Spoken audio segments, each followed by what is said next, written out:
Students, welcome to my channel. तो आज मैं आप सभी को chapter number 5 continuity and differentiability का एग्जांपल नंबर 21 करवाने जा रही हूँ।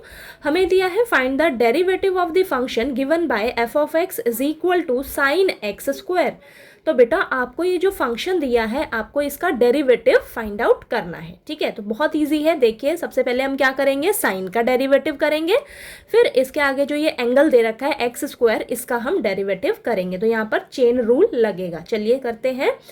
तो देखिए d by d x of f of x, ठीक है, एफ ऑफ एक्स या वाई एक ही बात है। तो यहाँ पर एफ ऑफ एक्स दे रखा है और इधर d by d x of sine x square. ठीक है, याद रखना ये जो स्क्वायर है ये पूरे पर नहीं है, सिर्फ एक्स स्क्वायर है। ओके, अब देखिए तो हम क्या करेंगे, सबसे पहले बेटा हम साइन का डेरिवेटिव लिखेंगे। ठीक है, तो हमें पता है कि साइन एक्स किसके इक्वल होता है। साइन एक्स का डेरिवेटिव क्या होता है, साइन एक्स का डेरिवेटिव होता है बेटा कॉस एक्स। ठीक है, अब यहाँ पर x थोड़ी ना है, x नहीं है, x की जगह क्या है, x स्क्वायर है। x स्क्वायर है तो अगर यहाँ पर x की जगह x स्क्वायर रहता है तो इसका डेरिवेटिव क्या हो जाएगा, cos x स्क्वायर। बात क्लियर हुई।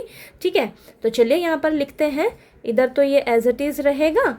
ओके, तो यहाँ पर हो जाएगा हमारे पास, सबसे पहले हमने साइन का डेरिवेटिव किया है तो ये देखिए, तो साइन एक्स स्क्वायर का डेरिवेटिव हो जाएगा हमारे पास कॉस एक्स स्क्वायर।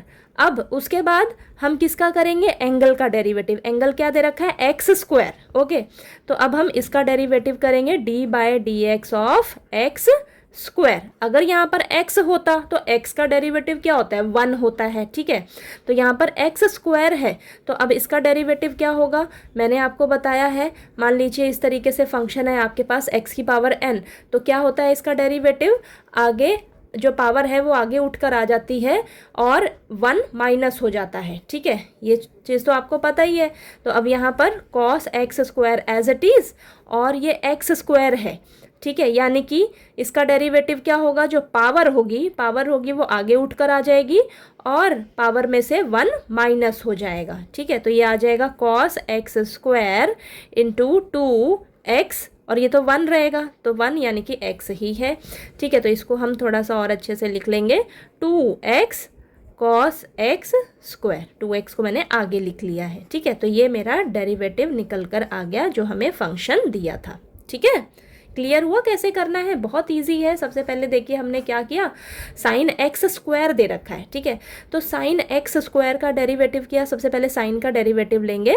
ठीक है, तो हमें पता है साइन एक्स का डेरिवेटिव होता है कॉस एक्स। अब हमें एंगल एक्स थोड़ी ना दे रखा है, एक्स स्क्वायर दे रखा है। ठीक है, तो ये आ जाएगा इसका डेरिवेटिव, साइन एक्स स्क्वायर का derivative cos x square. Okay, अब यहाँ पर एक्स रहता तो चलिए बात खत्म हो जाती, 1 हो जाता उसका डेरिवेटिव, लेकिन एक्स की जगह क्या है, यहाँ पर एक्स स्क्वायर है तो वापस से एक्स स्क्वायर का डेरिवेटिव हम निकालेंगे। ठीक है, तो यहाँ पर चेन रूल अप्लाई हो रहा है। ठीक है, अगर आपके पास x होता तो उसका डेरिवेटिव 1 हो जाता, वहीं पर फिनिश हो जाता क्वेश्चन। ठीक है, वहीं पर फिनिश हो जाता, लेकिन यहाँ पर एक्स स्क्वायर है बेटा तो हम वापस से एक्स स्क्वायर का भी डेरिवेटिव करेंगे। ठीक है, तो यहाँ पर चेन रूल अप्लाई हो रहा है आपका। ओके, तो देखिए ये सॉल्व करके आपके पास ये इस फंक्शन का डेरिवेटिव ये निकल कर आया है। ठीक है, बात क्लियर हुई। ओके, तो चलिए आपको एग्जाम्पल नंबर 21 क्लियर हो गया होगा अच्छे से। कोई डाउट आए तो प्लीज़ पूछ लीजिएगा। ओके।